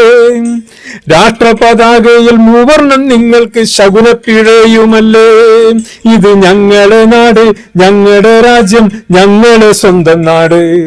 ഇതിലാരൊക്കെ എങ്ങനെ എവിടെ കഴിയണമെന്നു ഞങ്ങൾക്കറിയാം. നിങ്ങളുടെ കയ്യിലെ പണ്ടാരടങ്ങിയ ഫാസിസക്കോലുണ്ടല്ലോ, അത് ഞങ്ങളുടെ മണ്ണിലെ സ്വാതന്ത്ര്യം സൗഹാർദ്ദം തല്ലിക്കെടുത്താൻ വന്നാൽ ഇത് ഞങ്ങളുടെ രാജ്യം, ഞങ്ങളുടെ നാട്, നമ്മുടെ സ്വന്തം നാട്. ഇതിലാരൊക്കെ എങ്ങനെ എവിടെ കഴിയണമെന്നു ഞങ്ങൾക്കറിയാം. പിന്നെ രണ്ട് പുസ്തകങ്ങൾ നിങ്ങളെ കുറിപ്പുകളാണല്ലോ അതിലുള്ള, ഫേസ്ബുക്കിലൊക്കെ പല സമയത്ത് ആയിട്ട് എഴുതിയ കുറിപ്പുകളാണല്ലോ. പലപ്പോഴായി ഉണ്ടാകുന്ന ചിന്തകളാണ് ഇതൊക്കെ ആയിട്ട്. അതിപ്പോൾ ഓരോ കാര്യത്തിന് നമ്മൾക്ക് നൽകപ്പെടുന്ന ഓരോ കാര്യത്തിനും നമുക്ക് ചെയ്യാനുള്ളത് എന്താണ്? ശുക്ർ ചെയ്യുക എന്നുള്ളത്, നന്ദി ചെയ്യുക. എൻ്റേത് എന്ന് അതിൽ അവകാശപ്പെടാനൊന്നുമില്ല. പിന്നെ എനിക്ക് നൽകപ്പെട്ടതിൽ നന്ദി ചെയ്യുക. ഏതൊരാൾക്കും നൽകപ്പെടുന്ന അനുഗ്രഹങ്ങളിൽ ഏറ്റവും വലുത് ഹിക്മത്താണ്. ഹിക്മത്ത് എന്ന് പറഞ്ഞാൽ റബ്ബുമായുള്ള കണക്ഷൻ, തൻ്റെ സൃഷ്ടാവുമായിട്ടുള്ള ഒരു കണക്ഷൻ എങ്ങനെയാണോ ഒരു അടിമക്ക് കിട്ടുന്നത്, ആ കണക്ഷൻ നൽകുന്ന ജ്ഞാനത്തിനാണ് എന്ത് പറയുക? ഹിക്മത്ത് എന്ന് പറയുക. എനിക്ക് അവൻ നൽകിയിട്ടുള്ള ഹിക്മത്ത് എന്ന് പറഞ്ഞാൽ തന്ത്രം എന്നല്ല, നമ്മൾ വേട് എന്നുള്ളതിനൊക്കെ ഹിക്മത്ത് എന്ന് പറഞ്ഞാൽ ശരിക്കും വലിയ ഒരു ആഴമുള്ള ഒരു സാങ്കേതിക പദമാണത്. പ്രവാചകന്മാർക്കൊക്കെ നൽകപ്പെട്ടു എന്ന് പറഞ്ഞ പഠിപ്പിച്ചു എന്ന് പറഞ്ഞ ഒരു പ്രവാചകന്മാർ അത് പഠിപ്പിക്കാൻ വേണ്ടി വന്നു എന്ന് പറയപ്പെട്ട ഒരു ജ്ഞാനത്തിൻ്റെ രൂപമാണ് ഹിക്മത്ത്. അപ്പം ഹിക്മത്ത് എന്ന് പറഞ്ഞാൽ എന്താണ്? തൻ്റെ സൃഷ്ടാവുമായി ഒരു സൃഷ്ടിക്ക് ബന്ധമുണ്ടാക്കി കൊടുക്കുന്ന ജ്ഞാനം. ആ ജ്ഞാനത്തിനാണ് ഹിക്മത്ത് എന്ന് പറയുന്നത്. ഈ വിധത്തിൽ എനിക്ക് നൽകപ്പെട്ട ജ്ഞാനത്തിന് ഞാൻ എൻ്റെ റബ്ബിനോട് കാണിച്ച ഒരു ശുക്രാണ് ആ കുറിപ്പുകളൊക്കെ. അത്തരത്തിലുള്ളൊരു ജ്ഞാനം നമ്മളൊരു മനസ്സിൽ വരുമ്പോൾ തന്നെ ഞാൻ എന്താ ചെയ്യുക? കുറിച്ച് വെക്കും. അങ്ങനെ പലപ്പോഴായി കുറിച്ച് വെച്ചിട്ടുള്ള ഈ കുറിപ്പുകളുടെ സമാഹാരമായിട്ടാണ് ഈ 2 പുസ്തകങ്ങൾ വരുന്നത്. അതിനും 2 വ്യത്യസ്തമായ 2 പേരുകളാണ്. ഒന്ന് പിന്നെ ഫക്കീറിൻ്റെ മിഠായി അല്ലേ, പിന്നെ ഒന്ന് തസ്ബീഹ് മാലയുടെ നൂല് അല്ലേ. രണ്ടും അങ്ങനെ പേരിടാനുള്ള കാരണം എന്തായിരിക്കും? പേരില് ഒന്നിതാണ് ഫക്കീർ എന്നത് ഈ സൂഫി ജ്ഞാനങ്ങളിൽ വലിയ ആഴമുള്ളൊരു വാക്കാണ്. ഫക്കീർ എന്ന് പറഞ്ഞാൽ ഒരു ദരിദ്രനെന്നോ ഇല്ലാത്തവനെന്നോ അല്ല. ഒരിക്കലൊരു സൂഫി പറഞ്ഞു, ഞാനാണ് അള്ളാഹിനേക്കാളും വലിയ മുതലാളി. അത് വലിയ പ്രശ്നമായി. അപ്പോൾ സൂഫി പറഞ്ഞ കാര്യത്തിനെ വിശദീകരിക്കാൻ വേണ്ടിയിട്ട് ആവശ്യപ്പെട്ടു. അല്ലാന്നുണ്ടെങ്കിൽ കുഫറിന്റെ വാക്കാണല്ലോ. സൂഫി പറഞ്ഞത് അള്ളാഹിന്റെ അടുക്കലുള്ള മുതലെന്താണ്? അള്ളാഹിന്റെ കയ്യിലുള്ള സ്വത്ത് എന്ന് പറയുന്നത് എന്നെ പോലുള്ള ഫക്കീറാണ്. എൻ്റെ കയ്യിലുള്ള സ്വത്ത് മുതലാളിയായ അള്ളയാണ്. അപ്പൊ ഞാനാണ് അവനേക്കാളും ഐശ്വര്യവാൻ എന്ന്. ഇതുപോലെ ഫക്കീർ എന്ന് പറഞ്ഞാല് ഇല്ലായികയെ അറിഞ്ഞവനാണ്. ആ ഇല്ലായികയിൽ എന്താണോ ഉള്ളത് അതിനെ തിരിച്ചറിഞ്ഞവനാണ്. അവനിൽ നിന്നുണ്ടാവുന്ന മിഠായികൾ മറ്റുള്ളവർക്ക് അത് മിഠായികളായിരിക്കും എന്നുള്ള അർത്ഥത്തിൽ. മിഠായികൾ ശരിക്ക് എന്താ പറയാ, ഒരു ഉടയവന്റെ മധുരമാണ് മിഠായികൾക്ക് ഉണ്ടാവുക. ഇല്ലായികയുടെ മധുരമല്ല, ഉള്ളവന്റെ മധുരമാണ് മിഠായികൾക്കുണ്ടാവുക. അതുപോലെ തന്നെ തസ്ബീഹ് മാലയുടെ നൂല്. തസ്ബീഹ് മാലയുടെ നൂല് നമ്മൾ നേരത്തെ ഈ നോമ്പ് പാട്ടിൽ പറഞ്ഞതുപോലെ ഒരാളുടെ തസ്ബീഹ് മാലയിലല്ല ഇപ്പോഴും നമ്മൾ ഈ മണികളെ കുറിച്ചിട്ട് മാത്രമേ അറിയൂ. അതിലുള്ള കോർത്ത മണികൾ ഇത്ര എണ്ണാണ്. അതെ അതെ എന്നൊക്കെ പറഞ്ഞു. അതിൻ്റെ ഉള്ളിലൂടെ ഓടുന്ന ഒരു നൂലുണ്ട്. ആ നൂലാണ് ഇതിനെ കോർത്ത് നിർത്തുന്നത്. ആ നൂലാണ് ഈ തസ്ബീഹ് മാലയിലെ ഓരോ മണികളും പരസ്പരം ബന്ധിപ്പിക്കുന്നത്. തസ്ബീഹ് മാലയെ നമുക്ക് നമ്മുടെ ഒരു ശ്വാസം കൊണ്ടോ അല്ലെങ്കിൽ നമ്മുടെ ആയുസ് കൊണ്ടോ ജീവിതത്തിലെ പല കർമ്മങ്ങൾ കൊണ്ടോ ഒക്കെ ഈ മാലയിലെ മണികളെ, മുത്തുമണികളെ നമുക്ക് ഓർമ്മിക്കാം. അപ്പം ഈ കർമ്മങ്ങളെല്ലാം പരസ്പരം ഒരുമിപ്പിക്കുന്ന ഒറ്റ നൂലിൽ കോർക്കുന്ന ഒരു അടിസ്ഥാനമുണ്ട്. ആ അടിസ്ഥാനം കലിമയാണ്. ഏത് അമലിനെയും, ഒരാളുടെ എല്ലാ നിമിഷത്തെയും, ഒരാളുടെ ജീവിതത്തിലെ വൈവിധ്യപൂർണമായ ഏത് വിധത്തിലുള്ള അനുഭവങ്ങളെയും ഒരുമിച്ച് കോർക്കുന്ന ഒരടിസ്ഥാനം. കലിമ എന്ന് പറഞ്ഞാലോ അവനോടുള്ള പ്രണയമാണ്. എനിക്ക് അവനേ ഉള്ളൂ എന്ന തിരിച്ചറിവാണ്. അവൻ എന്നോട് സ്വകാര്യമായി പറഞ്ഞിരിക്കുന്ന പ്രണയവാക്യമാണ് കലിമ. അടിമ അനക്ക് ഞാനേ ഉള്ളൂ. അവൻ പറയുന്നുണ്ട്, ഞാൻ അവൻ്റെ രഹസ്യമാണ്, അവൻ എൻ്റെ. അവന് വേണ്ടിയാണ് ഞാൻ ഈ പ്രപഞ്ചം മുഴുവൻ സൃഷ്ടിച്ചിരിക്കുന്നത്. അവനെ സൃഷ്ടിച്ചത് എനിക്ക് വേണ്ടിയാണ്. ഖലഖ്തുക ലിഅജ്ലി. ഈ ഒരു സ്വകാര്യത്തെയാണ് ഈ കലിമയിലൂടെ അടിമ അറിഞ്ഞുകൊണ്ടിരിക്കുക. അപ്പം എൻ്റെ ജീവിതത്തിലെ ഏതനുഭവവും അവൻ നിശ്ചയിക്കാതെയും അറിയാതെയും എന്നിൽ സംഭവിക്കൂല. പട്ടത്തിന് കുരുക്കപ്പെട്ട നൂല് പോലെ ഞാൻ കലിമ കൊണ്ട് അവനിലേക്ക്, അവൻ്റെ കൈവിരലിലാണ് ഞാനാകുന്ന ഈ പട്ടം ഈ ജീവിതത്തിൻ്റെ നിമ്നോന്നതകളിൽ അങ്ങനെ പറന്നും അങ്ങനെ ഭയപ്പെട്ടും ശാന്തമായും ഒക്കെ അങ്ങനെ ഉല്ലസിച്ചു കൊണ്ടിരിക്കുന്നത് എന്ന ഒരു സമാധാനമാണ് കലിമ ഒരു അടിമക്ക് ഒരാൾക്കൊരു മുഅ്മിന് നൽകുക. ഇതാണ് ഈ തസ്ബീഹുമാലയുടെ നൂല് കൊണ്ട് ഉദ്ദേശിച്ച നൂലും അത് തന്നെയാണ്. പിന്നെ ഇനി പുതിയ അടുത്ത ഏതെങ്കിലും രചനകളെ കുറിച്ചുള്ള രചനകൾ ഈ ശേഷം ഈ തസ്ബീഹുമാലയുടെ നൂലിന് ശേഷം കുറിക്കപ്പെട്ടിട്ടുള്ള ഒരുപാട് കുറിപ്പുകൾ ഇതുപോലെ തന്നെ അതിൻ്റെ ഒരു സമാഹരണം നടത്തിക്കൊണ്ടിരിക്കുന്നുണ്ട്. അതിൻ്റെ എഡിറ്റിംഗ് ഒക്കെ നടന്നുകൊണ്ടിരിക്കുകയാണ്. ഉടനെ പ്രതീക്ഷിക്കാം. ഈ കഴിഞ്ഞ നോമ്പിന് മുമ്പായിട്ട് ഈ നോമ്പിന് മുമ്പായിട്ട് തന്നെ അത് ഇറങ്ങണം എന്ന് ഉദ്ദേശിച്ചതായിരുന്നു. പണികൾ പൂർത്തിയായില്ല. എന്തായാലും ഒരു 1-2 മാസങ്ങൾ കൊണ്ട് അത് പൂർത്തിയായി വരും. എന്നതുപോലെ തന്നെ പലപ്പോഴായി ഇങ്ങനെ ഈ പൂർണ്ണമാവാത്ത ഒരുപാട് വിരുത്തങ്ങളുണ്ട്. പാട്ടുകൾ പലപ്പോഴും വരിക ഈരടികളായിട്ടാണ്. കുറച്ച് 4-5 വരികൾ വന്ന് അങ്ങനെ അവിടെ നിൽക്കും. പിന്നീട് അതിൻ്റെ ഒരു തുടർച്ച പിന്നീട് എപ്പോഴോ ആയിരിക്കും വരിക. നിങ്ങൾ ഈ ഹജ്ജ് പാട്ട് പാട്ടിരുന്നല്ലോ. സത്യത്തിൽ ഈ ഹജ്ജ് പാട്ട് ആയിട്ട് കഴിഞ്ഞ ഹജ്ജിന് മുമ്പേ വന്നൊരു പാട്ടുണ്ട്. ആ പാട്ട് കുറച്ച് വരികളാണ് വന്നത്. കാരണം അതിൽ ഞാൻ അങ്ങനെ സഞ്ചരിച്ചുകൊണ്ടിരിക്കുന്ന ഇടയിലാണ് പെട്ടെന്ന് നമ്മൾ ഈ ലാസ്റ്റ് ഇറക്കിയ ആ പാട്ട് അതിൻ്റെ മുകളിലൂടെ പോയത് ഇങ്ങോട്ട് വന്ന് അതോടെ ഈ പാട്ട് അവിടെ നിന്ന് മറ്റേ പാട്ട് പൂർത്തിയായി അത് പുറത്തിറങ്ങുകയും ചെയ്തു. ഹജ്ജ് പാട്ടിന്റെ കുറച്ച് വരികൾ ഹജ്ജ് പാട്ടിൽ ഉള്ള അതിൻ്റെ ഒക്കെ ഒരു ഓർമ്മ ഉണ്ടല്ലോ നമുക്ക്.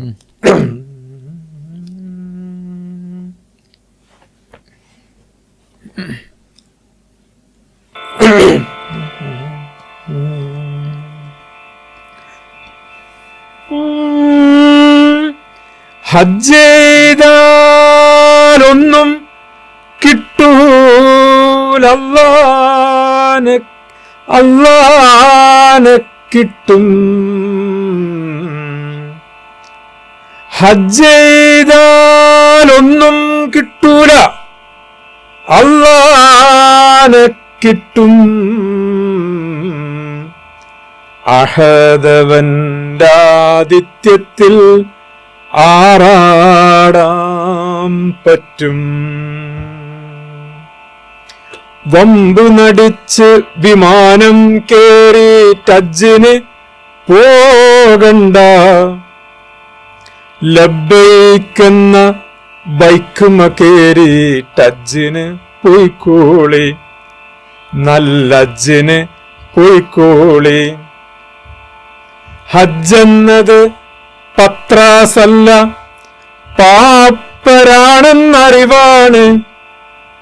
ഹാജി എന്നാൽ കേമനല്ല, ഫക്കീറേ എന്ന വിളിയാണ്, ഫക്കീറേ എന്ന വിളിയാണ്. വാക്കുകൾക്ക് ഒന്നൊരു അതപില്ലല്ലോ. അപ്പൊ അതൊരു ഹജ്ജ് പോലുള്ളൊരു വിഭാഗത്തിനെ കുറിച്ചൊക്കെ പറയുമ്പോ അതൊരു വിഷമവും. പിന്നെ അതിന്റെ വരികൾ ഇങ്ങനെ തുടർന്ന് ഇങ്ങനെ വന്നപ്പോഴാണ് മനസ്സിലായത് ഇതിന്റെ ഉള്ളടക്കം എന്താണെന്നുള്ളത്. ബൈക്ക് എന്നുള്ളൊരു സാധാരണക്കാരന്റെ വാഹനം എന്നാണ് ഉദ്ദേശിച്ചത്. ഒരു താഴ്മയോട് കൂടിയിട്ട് നീ പോവാ എന്നുള്ളൊരർത്ഥത്തിലാണ് ഇതിൽ ബൈക്ക് എന്ന് പ്രയോഗിക്കണമെന്ന് പറയാം. അതുപോലെ തന്നെ ഇപ്പം സാധാരണ ഇപ്പം ഇസ്ലാം അല്ലെങ്കിൽ മതം എന്നൊക്കെ പറയുമ്പം അതിന് സംഗീതത്തിനോടൊരു അകൽച്ച ഉള്ളതായിട്ടാണ് സാധാരണ പറയാറുള്ളത്. കാരണം അല്ലെങ്കിൽ പിന്നെ മതത്തിൻ്റെ ആചാര്യന്മാർ ഒക്കെ പിന്നെ സംഗീതപ്രേമികളല്ലാതിരിക്കുന്നൊരു അവസ്ഥയാണ് സാധാരണ എല്ലാവരും മനസ്സിലാക്കിയത് എന്താണെന്ന് വെച്ചാൽ, പ്രത്യേകിച്ച് ഇസ്ലാം സംഗീതത്തെ വല്ലാതെ പ്രോത്സാഹിപ്പിക്കുന്ന ഒരു മതമല്ല എന്നുള്ളതാണ്. അതിനെക്കുറിച്ച് എന്താണ്?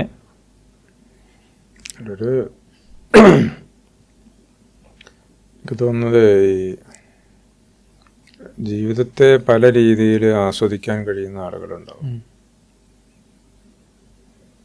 ഇപ്പം നമ്മുടെ വീടിൻ്റെ അടുത്തൊക്കെ നല്ല ഭംഗിയായ ഉറവുകളുണ്ടാവും, ചെറിയ ചെറിയ ശലഭ കാഴ്ചകളുണ്ടാവും. ആസ്വദിക്കുന്നവർ നിങ്ങളുടെ നാട്ടിൽ എത്ര പേരുണ്ട്? കണ്ണിന് കുളിർമുള്ള കാഴ്ചകളൊക്കെ, പ്രകൃതി രമണീയമായ സ്ഥലങ്ങളൊക്കെ ആസ്വദിക്കും. അത് കണ്ടിരിക്കുന്ന ഒരാളെ കണ്ടു കഴിഞ്ഞാൽ ആളുകൾ ചോദിക്കും എനിക്ക് വേറെ പണിയൊന്നുമില്ലല്ലോ. അല്ല, ഓർത്തു നോക്കുങ്ങൾ, നമ്മളുടെ ജീവിതത്തിലെ തന്നെ മനോഹാരിത അത് നിറഞ്ഞ എത്രയോ ഇടങ്ങളുണ്ടാവും. അതിന് കാണുന്നവർ വളരെ കുറവായിരിക്കും. ഓരോ ആളുകൾക്കും പലതിലായിരിക്കും ആസ്വാദനം. ഇങ്ങനെ ഒരുപാട് ആഹാരം ഇങ്ങനെ ഉണ്ടാക്കുക, അതിങ്ങനെ കഴിക്കുക, അതിങ്ങനെ കഴുകി വെക്കുക, ഇങ്ങനെയുള്ള ചില വീടുകളുണ്ടാവും.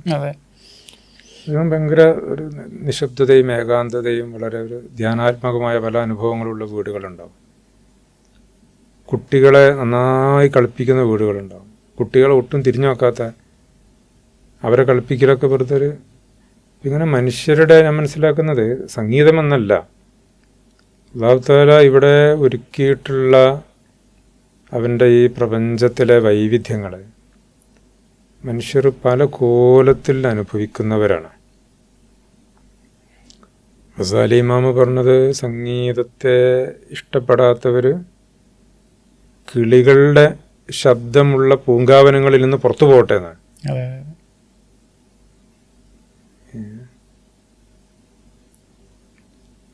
അപ്പോൾ ചില ആളുകൾ അങ്ങനെ ആയിരിക്കും. ചില ആളുകൾക്ക് പെൺകുട്ടികൾ പ്രശ്നം. ഇവർ ചെറിയ പെൺകുട്ടികൾ ചിലപ്പോൾ നമ്മുടെ പാട്ടുകളിൽ ഉണ്ടാവുന്നത് പോലും അലോസരമായിട്ട് പറയുന്ന ആളുകളുണ്ട്. അതേസമയം നമ്മൾ കാണുമ്പോൾ പ്രത്യേകിച്ച് തസവുഫിൻ്റെ ചരിത്രത്തിലൊക്കെ തന്നെ ചിശ്തി ത്വരീഖകളിൽ മഹാനായ അജ്മീർ ഖാജ റളിയല്ലാഹു അൻഹുവിൻ്റെ കാലം തൊട്ട് തന്നെ ഖവാലികളുടെ സദസ്സ്, അതിൽ ആ കാലഘട്ടത്തിലുള്ള സംഗീത ഉപകരണങ്ങളൊക്കെ ഉപയോഗിച്ചു കൊണ്ടുള്ള എത്രയോ സദസ്സുകളെ നമുക്ക് കാണാം. അതൊക്കെ അത് നിർവഹിക്കുന്നവരും അതിനെ കേൾക്കുന്നവരും സംഗീതത്തിൽ ലയിക്കാൻ വേണ്ടിയിട്ടല്ല, സൃഷ്ടാവിൽ ലയിക്കാൻ വേണ്ടിയിട്ട്, ആരെക്കുറിച്ചാണോ പാടുന്നത് ആ പാടുന്നവനിൽ ലയിക്കാൻ വേണ്ടിയിട്ടുള്ള ഒരു സംഗതി എന്നുള്ളതാണ്. ഇപ്പം എന്താണ് ഈ ഉപകരണം എന്താണ് ചെയ്യുന്നത് നമ്മൾ ചിന്തിച്ചു നോക്കണ്ടോ? കുറെ ശബ്ദങ്ങൾ ഉണ്ടാക്കുകയല്ല ചെയ്യാം, ആ പാട്ടിനോടൊപ്പം ചേരാത്ത മറ്റ് അപശബ്ദങ്ങളൊക്കെ ഇത് മുറിക്കലാണ് ചെയ്യുക. ഒരു വായ്പാട്ട് നമ്മളിങ്ങനെ പാടുമ്പോൾ ആ പാട്ട് പാടുന്നതിനോടൊപ്പം മുഴുവൻ സദസ്സും സൈലൻ്റായി നിശബ്ദമായി പരിസരമൊക്കെ നിശബ്ദമായി നിന്നില്ലെങ്കിൽ ആ പാട്ട് കേൾക്കുമ്പോൾ നമുക്കതിൽ ലയിക്കാൻ കഴിയില്ല. അതേസമയം അതിൻ്റെ താളം ഉണ്ടാകുമ്പോൾ നമ്മൾ ആ താളത്തിലേക്കും ഈ പാട്ടിലേക്കും കൂടെ ലയിച്ചിട്ട് പുറത്തുനിന്നുള്ള മറ്റ് നിലക്കുള്ള അപശബ്ദങ്ങളൊക്കെ നമ്മൾ മറക്കുകയും നമ്മൾക്കിതിൽ കൂടുതൽ ലയിക്കാൻ സാധിക്കുകയും ചെയ്യും. അതേസമയം ഇതൊന്നും അല്ലാത്ത വിധത്തിലുള്ള ഈ പാട്ടോ അതിൻ്റെ ആശയമോ എന്താണ് അതിൽ പറയുന്നത് എന്നതിലേക്കൊന്നും ഒരു പാലവും പണിയാത്ത ഈ പാട്ടിന് വേണ്ടിയിട്ടുള്ള, സത്യത്തിൽ ഈ പാട്ടിന് വേണ്ടിയിട്ടുള്ള ഒരു നിശബ്ദത ഒരുക്കുകയാണ് ഈ ശബ്ദങ്ങളെല്ലാം കൂടെ ചെയ്യേണ്ടത്. എന്നാൽ പലപ്പോഴും പല സംഗീതവും എന്താവും, ഈ പാട്ടിനോടൊപ്പം പാട്ടിനേക്കാൾ മികച്ച വലിയൊരു ശബ്ദകോലാഹലമായി മാറുമ്പോൾ അത് തീർച്ചയായും എന്താണ് ഒഴിവാക്കപ്പെടേണ്ടതാണ്. അതിന് വളരെ അത് നിഷിദ്ധമാണെന്നുള്ള കാര്യത്തിൽ അത് പറയേണ്ടതില്ല, ആസ്വദിക്കാനും കഴിയില്ല. അത് വാസ്തവത്തിൽ എന്താണോ ഈ പാട്ടിലുള്ളത് ആ പാട്ടിന് ഒരു ലയത്തോട് കൂടിയിട്ട് അതിൽ ലയിച്ച് കേൾക്കാൻ വേണ്ട ഒരു മറ്റ് അപശബ്ദങ്ങളില്ലാത്ത ഒരു നിശബ്ദത ഈ താളത്തിനും ഈ ശ്രുതിക്കുമിടയിൽ ഒരുക്കിയെടുക്കുന്നു. ആ ഒരുക്കി നൽകുന്ന ആ ഒരു നിശബ്ദതയിൽ നമുക്ക് ഈ പാട്ടിനെ കൂടുതൽ ലയനത്തോട് കൂടിയിട്ട് അതിനെ കേൾക്കാനും ആസ്വദിക്കാനും സാധിക്കും. പിന്നെ അതുപോലെ തന്നെ നിങ്ങളെ വരികൾ സാധാരണ ഇപ്പം പിന്നെ പാട്ടെഴുത്തുകാർ അല്ലെങ്കിൽ ഗാനരചയിതാക്കളൊക്കെ അത് ട്യൂണാവുന്നു അല്ലെങ്കിൽ പിന്നെ ട്യൂണായതിനു ശേഷം വരികൾ എഴുതുന്നവരുണ്ട്. അപ്പം സാധാരണ നിങ്ങൾ താളം പിടിച്ച് ട്യൂണായതിനു ശേഷമാണോ വരികൾ എഴുതാതെ വരികൾ വന്ന് ട്യൂണാവുകയാണോ ചെയ്യാറുള്ളത്? വരികൾക്ക് ശേഷം അത് ട്യൂൺ ചെയ്യാറുള്ളത്? അങ്ങനെ പറഞ്ഞുകൊണ്ടിരിക്കുന്നത് മിക്ക പാട്ടുകൾക്കും മിക്ക പാട്ടുകൾക്കും പാട്ടും വരിയും ഒരുമിച്ച് വരിയുടെ കൂടെ തന്നെ ഈണത്തോട് കൂടിയിട്ടാണ് ഇത് വരും. നമ്മൾ പറയുന്നവരൊരു മറ്റേ കുപ്പായിട്ട് ജനിക്കാന്നറിയില്ലേ എന്നതുപോലെയുള്ള ഒരു ഇതിലാണ് അത് ഉണ്ടാവാറ്. ചെറിയ രീതിയിലൊക്കെ എന്തെങ്കിലുമൊക്കെ വ്യത്യാസങ്ങളൊക്കെ പിന്നീട് അല്ലെങ്കിൽ എന്താ പറയുക ചില ഇംപ്രവൈസേഷൻസ് ഒക്കെ പിന്നീട് ഇങ്ങനെ പാടുമ്പം ഇങ്ങനെ ഉണ്ടായി വരും എന്നുള്ളതാണ്. ഇതെല്ലാ പാട്ടുകളിലും ഉണ്ട്. അതായത് അങ്ങനെ ഒരു ട്യൂണിന് വേണ്ടിയിട്ട് അങ്ങനെ ട്യൂൺ ചെയ്യുക എന്നുള്ള ഒരു അർത്ഥത്തിൽ അങ്ങനെ ചെയ്യുന്നതല്ല. മിക്കവാറും ആ വരികളോ ആ വരികൾക്ക് ഉള്ളൊരു ഔചിത്യത്തോട് കൂടിയിട്ടുള്ള ഒരു ഈണമായിരിക്കും ആ ഒരു സമയത്ത് അതിനോടൊപ്പം വരിക.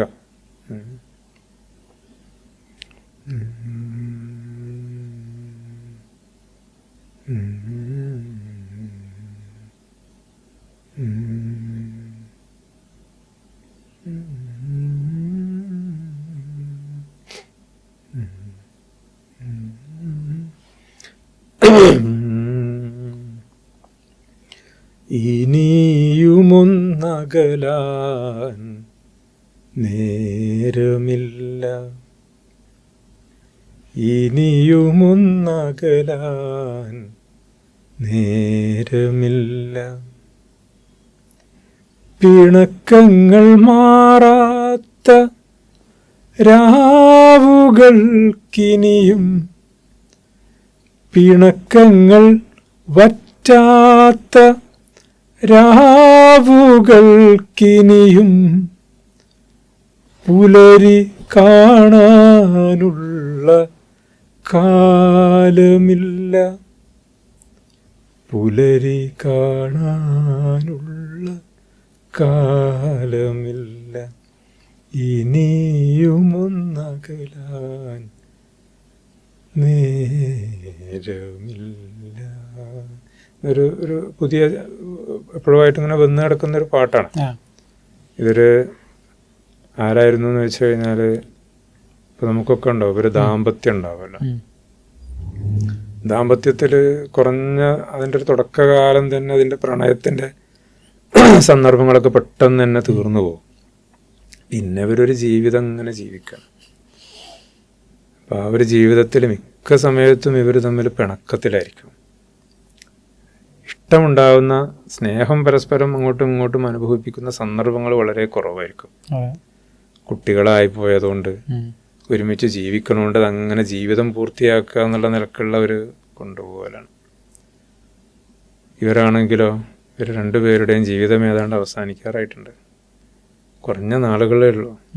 നമ്മൾ നോക്കുന്നുണ്ട് എത്രയോ കുടുംബങ്ങൾ, നമ്മുടെ സ്വന്തം കുടുംബത്തിൽ തന്നെ നോക്കിയാൽ മതി. രണ്ടുപേർക്കും ഇനി പ്രണയിക്കാനായി അവശേഷിക്കുന്ന നാളുകൾ വളരെ കുറച്ചാണ്. എന്നിട്ടും എന്തിനാണ് നിങ്ങളങ്ങനെ ഈ പരസ്പരം പ്രേമിക്കാതെ മിക്ക ദിവസവും ഇങ്ങനെ പിണക്കത്തിലും കുറുമ്പിലും കുശുമ്പിലുമായിട്ട് ഇങ്ങനെ നാളുകൾ നീക്കണത്? അപ്പോൾ ഇല്ല എന്ന് കരുതി ഉറങ്ങിപ്പോയ ദാമ്പത്യങ്ങൾക്ക് അവർക്കുള്ളിൽ യഥാർത്ഥത്തിലുള്ള ഒരു പ്രണയത്തെ ഉണർത്താൻ വേണ്ടിയിട്ടുള്ള വരികളെന്നാണ് ഇത് വന്നത്. ഇത് വന്നപ്പോൾ തന്നെ അതിൻ്റെ കൂടെയുള്ള ഈണാണ് അത്. പിന്നെ ഇനി പുറത്തു വരും, പ്രതീക്ഷിക്കണം. പൂർത്തിയാവണം. ഓക്കെ, പൂർത്തിയാവട്ടെ എത്രയും പെട്ടെന്ന്. പിന്നെ അപ്പോൾ നമ്മളേതായാലും സമയപരിമിതി കൊണ്ട് നമുക്ക് ഇന്നത്തെ ഒരു സംസാരം ഒക്കെ ഇവിടെ അവസാനിപ്പിക്കാമെന്ന് വെക്കാം. ഏതായാലും നമ്മളിന്ന് നോമ്പ് പാട്ടിലൂടെ തുടങ്ങി, നോമ്പിനെ കുറിച്ച്, അതുപോലെ തന്നെ ഹജ്ജ് പാട്ട്, പിന്നെ നമ്മുടെ മറ്റ് പിന്നെ പാട്ടുകളിലൂടെയൊക്കെ ഇന്ന് സഞ്ചരിച്ചു. അതുപോലെ തന്നെ സൂഫി മാർഗത്തിലുള്ള സംഗീതത്തെക്കുറിച്ചൊക്കെ നമ്മളിന്ന് സംസാരിച്ചു. ഒരുപാട് വിവരങ്ങൾ നമുക്ക് പങ്കുവെക്കാൻ കഴിഞ്ഞു. ഏതായാലും നിങ്ങൾ പുതിയ പിന്നെ പാട്ടുകളും വരികളും ഒക്കെ ആയിട്ട്, എഴുത്തും ഒക്കെ ആയിട്ട് ഈ വഴിയിൽ കൂടുതൽ സഞ്ചരിക്കാൻ സാധിക്കട്ടെ, അതിന് ദൈവം തുണക്കട്ടെ എന്ന് പ്രാർത്ഥിച്ചുകൊണ്ട് നമ്മൾ അവസാനിപ്പിക്കുന്നു.